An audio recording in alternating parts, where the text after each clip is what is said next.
Antique. I am from Qatar, an OFW.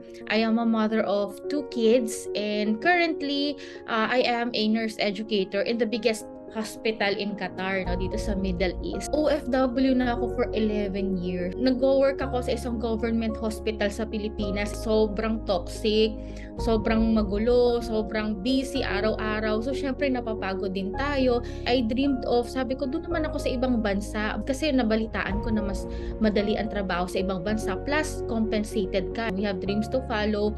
Malaki yung pangarap natin. Ayaw nating ma-stuck sa isang place.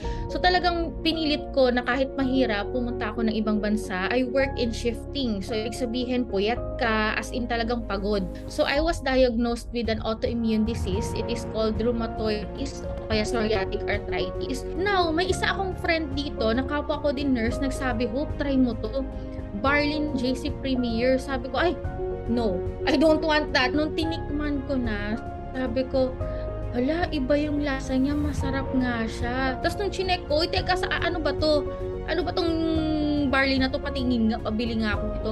So, it was JC Premier Organic Barley. So, sabi ko, organic pa siya. As a medical professional, nag-research din ako about barley. Ang kanyang benefits ay anti-inflammatory. Bagay na bagay doon sa rheumatoid arthritis ko. I made sure na everyday talaga nagtitake ako ng JC Premier Organic Barley. The rest of the days, wala talaga akong joint pains. Nakapag falls pa kami, nakapag-akyat pa kami ng bundok. Ang dami ko pang nagawa during vacation. Talagang it was a breeze. Actually, I am very blessed na na-meet ko tong JC Premier Organic Barley. Ang laki ng tulong sa akin sa health ko. I highly recommend JC Organic Barley kasi malaki ang maitutulong sa'yo nito. Mas mataas pa ang vitamin C ng barley sa isang orange. Advice ko, bata ka pa lang, dapat mag-start ka na early. Ibig sabihin, ang barley kasi hindi lang to para sa amin na may mga sakit. Health is wealth. Invest on your health. Kano lang ba to? Pero yung ibibigay sa'yo health benefits nito, napakalaki. Kaya huwag kang manghihinayang basta para sa health mo kasi mahal magkasakit. Barley makes